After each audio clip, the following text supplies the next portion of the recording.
Hello and welcome to my channel. My name is Kristi. We are taking the woo-woo out of manifesting. Today we are going to be discussing intrusive thoughts while manifesting, what those are and what is responsible for them, so that you can then not give them as much power as you've probably been giving them. And it's also a lash day. We are going to do lashes today. We haven't done lashes in a few videos together, so I'm looking forward to that. And then look at this adorable mug I got. I was just with my best friend this weekend. I went to visit her. I got tattoos and we microneedled our faces and had good best friend time, and we went to Home Goods, which is danger, but I did good. I only got candles and this adorable mug, which says hers, and it implies there should be a his, but like, we don't need a his. All we need is you. All we need is me. Though I do think partnerships are lovely, and I am in the midst of my dream relationship unfolding. So that's no hate on the his, but the hers, I mean, appreciate. She's so cute. She's so cute. Okay, so I'm going to set up my lash map, and then we are going to talk about intrusive thoughts. We are using plushies in the color truffle, which is like a mix of black and brown. So let me get my lash map together here. And I think I'm going to do short lash look this week, experiment with the short, more subtle lash look. But who am I kidding? I might change my mind in the middle of that. Get out. Lash map is ready to go. Get some water. Okay. First order of business, we got to put adhesive on the lashes, because what else is going to stick to? All right, the adhesive is on. So let's talk intrusive thoughts.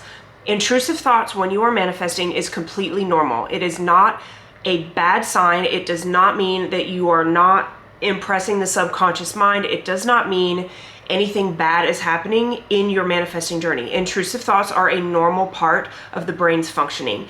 We call them intrusive because we don't like them. You could call them daydreaming if they were neutral. If they were pleasant and positive, you would probably call it like happy daydreams, you know? And you will never stop having intrusive thoughts, because intrusive thoughts, these random thoughts that pop up that you didn't ask for and you weren't necessarily thinking about, those are a function of a part of your brain called the default mode network. And once you understand how the default mode network functions, you will be able to separate yourself from these intrusive thoughts. You will be able to diminish them of any of their power. They will no longer have any power over your mood. They will no longer have any power over your manifestations. They can be powerless if you allow it, or they can serve to reinforce old stinky beliefs if you let them. These intrusive thoughts are coming to you from a part of your brain called the default mode network. And if you really hone in on the word default, that is going to give you every answer that you could possibly need. The default mode network is a part of your brain that provides you with thoughts all day long when you are not in a conscious, actively thinking of thoughts state of mind. So when you are zoned out, when you are engaged in other tasks, those thoughts that randomly come up, those are all coming to you from the default mode network. If you sit down and you actually think about something, then the default mode network shuts down, because then your prefrontal cortex, your seat of executive functioning and like conscious thought is online. So the default mode network is an unconscious, it's a subconscious process that is happening. You are not actively influencing the default mode network, which is why you can be just chilling like normal, and then a really unpleasant thought will come up. And if you don't understand what it is and how to deal with it, it can take you down some unpleasant rabbit holes and ruin your mood and reinforce old ugly beliefs and more than that. So if the default mode network is supplying you with thoughts, you might wonder, well, like, where are these thoughts coming from? Like, where is it getting these thoughts? We got one on there. It's getting these thoughts from your belief system. It's getting these thoughts from, ooh, almost dropped it. It's getting these thoughts from what you are currently fixated on, what you're currently worried about. It's pulling from those because it thinks they're important.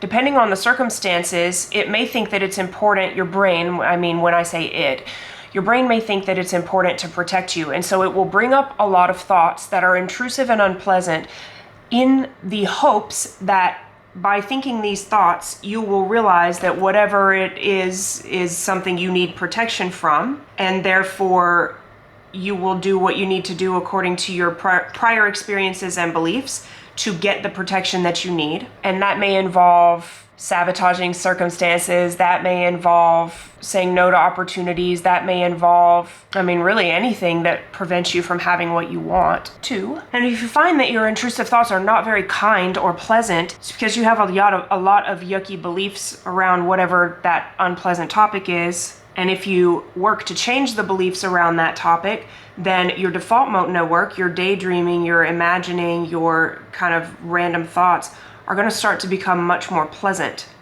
If a lot of your intrusive thoughts deal with ugly thoughts and feelings about yourself, and you start implementing good beliefs about yourself, and you start consciously talking nice to yourself, your default mode network is going to naturally change. The intrusive thoughts that are unpleasant are going to decrease naturally because you are reprogramming the subconscious mind, and that's the only place the default mode network is getting its information from. The default mode network is not really you. It's sort of like a playlist that your brain puts on when you're doing other things because it's what it thinks you want to hear. If you start to consciously curate your thoughts, the default mode network playlist is going to get better and better and better. I still have intrusive thoughts that are unpleasant, but they're far less than before. If you're new to my channel, I have PTSD from a sexual assault. I don't try and affirm that away because I feel like it uniquely equips me to help people with challenging mental health situations. So I do still have intrusive thoughts from time to time, but my natural and immediate response to them now, not always, now is to talk to my brain like it's a separate entity from me and be like, oh, that's okay, that's interesting, brain. All right, you're off on a crazy one today. And I don't give it power. I just say, I notice the thoughts, that's interesting. Okay, well, rather not focus on that. And we can move on, and then I'll actively start to think about something that I would prefer to think about, because that turns off the default mode network. It gets my brain focused on something that I would rather think about or rather experience, and then that continues to program my subconscious mind to the belief system that I would rather have. So all in all, it's a winning way to deal with things. 3 down. If you've been having a difficult time with your intrusive thoughts, that is understandable. It's because you think that they are true. They only have the validity that you give them. The only credit that they can have is what you assign. If you hear or perceive or become aware of these subconscious intrusive thoughts and you don't give them any power, if you choose to say, maybe that was a past experience, but it's not my current experience, or maybe you choose to say, okay, brain, I hear you. You're trying to keep me safe. You're trying to protect me, but it's not actually helping. Or whatever you do to interrupt the intrusive thought and get rid of its power, you're going to have less and less trouble with those intrusive thoughts. And it won't take very long to do. I think just having the understanding that it's not actually you and those thoughts aren't actually true can make a huge difference for your approach to dealing with the intrusive thoughts. Because even if they are your past experiences, the only power that they can have is the power that you give them. They're just thoughts, they're just thoughts. All right, got the left eye done. Show you that, left eye. I don't know, how do we feel about the short lashes? The longest one was a 12. I typically like the more dramatic length. I do like to use 14s and 16s. I don't know, I'm not mad at it. It looks pretty good. All right. Why didn't y'all tell me my earrings were flipped down? My battery started overheating, so I had to pause the video. So we finished this eye and we've moved on to this eye. We've got a couple on this eye now, but we're back, and I want to know from you, what kinds of intrusive thoughts do you have that you feel are interfering with your manifestation, and now understanding that your brain is just serving them up to you like a playlist, like an Apple Music or a Spotify playlist, and that you can actually change the playlist by using your conscious thoughts, by curating your thoughts, by disciplining your thoughts. Discipline your mind, as Severus Snape would say. That was a really bad Snape, but You get me? How can you actively and deliberately interrupt your default mode network and let it know, like let your brain know that no, in fact, you chose the wrong playlist, brain. Like, I'm not interested in thinking about that right now. Like, that's not benefiting me. That doesn't help me at all. I prefer a different playlist. A lot of people ruminate on conversations they have with people or interactions they have with people that have not gone the way they want them to. But if you can understand that once the situation is over in your 3D, like once you're done having that conversation, it literally no longer exists except in your mind. There is no existence of that conversation, only your memory of it. And so if it was a conversation that you don't like, you are choosing suffering when you allow your brain's default mode network to remind you of it and then consciously think about it.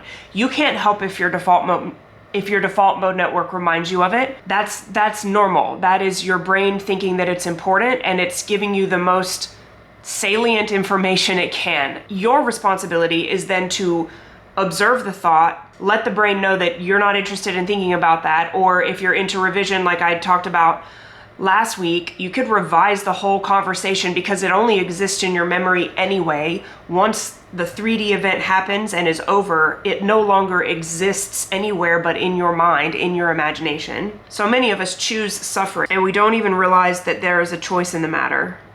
But there is. You do not have to ruminate. Once you become aware of the thought that your default mode network gives you, you do not have to ruminate. You can interrupt it and consciously choose different thoughts. If you don't like what I'm saying, then it becomes a question of, well, are you addicted to your suffering? Like, I don't determine this. You get to decide. Like, am I addicted to my own suffering? Am I addicted to being miserable? Do I not really understand that happiness is a choice that I can choose in a moment when my default network gives me the wrong song? Like, if Spotify gives you a song you don't like, if it's like on an infinite playlist of recommended songs and a song comes up that you don't like, you don't sit there in misery and listen to the song. You just skip forward past the song until you get to a song that you like. It's the exact same choice in your brain. It's exact same.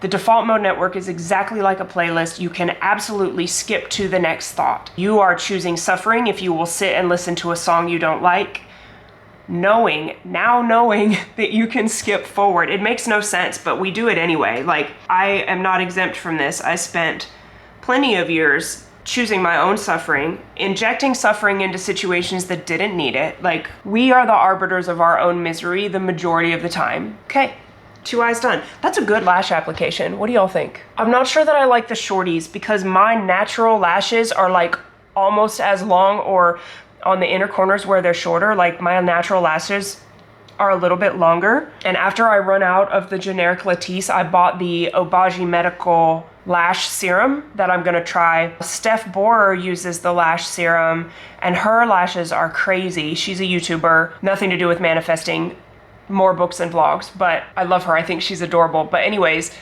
I found about the Obagi Medical one from her because her lashes are like whoosh. Cool if my lashes got long and darker so that I wouldn't have to wear mascara or falsies. That would be ideal. Like, if I could natural lash it all day. I don't know if I would because I still like the drama of the fake lashes, but anyways, we'll see.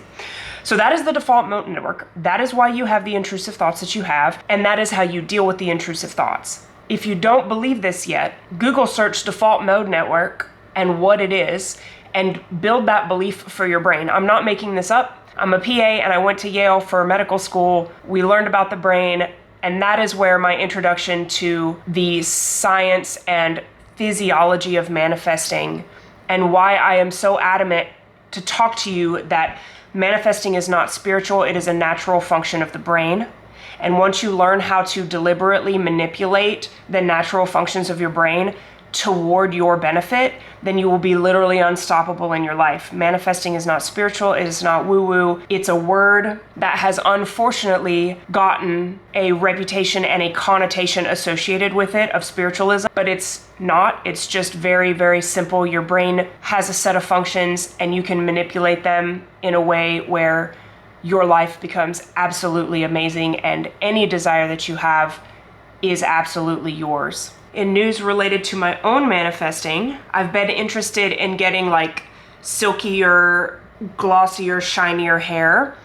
And my For You page brought me lots of interesting information about hair care products and hair oiling that are recommended by dermatologists, which I personally appreciate. Not that influencers are bad, but dermatologists see everything in office and they have the medical training, so they understand how the hair works. I used to work in hair transplant surgery, so all of that to me matters. So my desire for silkier, glossier hair has sent me some information. Currently my hair is wet, but I did oil my hair prior to shampooing, and I'm excited to see how it goes. I've got my Finch app is on board. I haven't shown you my Finchy in a while. This is my current little Finchy baby. Hey, Pickle. Pickle is currently in Brazil. I've sent him on adventures to explore Brazil. But I have reminders in my Finch app for oiling my hair because it's a new habit, and having the Finch app helps me to remember to do things. And all of that is part of me manifesting the body of my dreams, the hair, the skin, the physique. The manifesting part of that is my body will do good things for me, and also my brain will reveal to me, it will allow me to see opportunities and information that if I embody that information or if I utilize that information, then I will get the thing that I want. And that's all manifesting is. It's so very simple. We overcomplicate it. And I know it gets crazy views to spiritualize it. I'm just not about that life. Like, yeah, I would love it if people watch my stuff, but also I want you to understand what manifesting really is so that you can have the best outcomes, period. So that is it for today. Thank you so much for watching this video. If you have questions about the default mode network, the reticular activating system, why manifesting is not spiritual, or anything else related to manifesting, drop it in the comments. If there is anything you want to see related to manifesting or skincare or self-care, you can also request those videos and I will do my best to make them for you. If you got benefit from this video, and I know you did, please do interact with it. Like, share, comment, subscribe so that YouTube knows it's valuable and they will send it out to more people so that we can take the woo-woo out of manifesting. Thank you so much, and I will see you in the next one. Bye.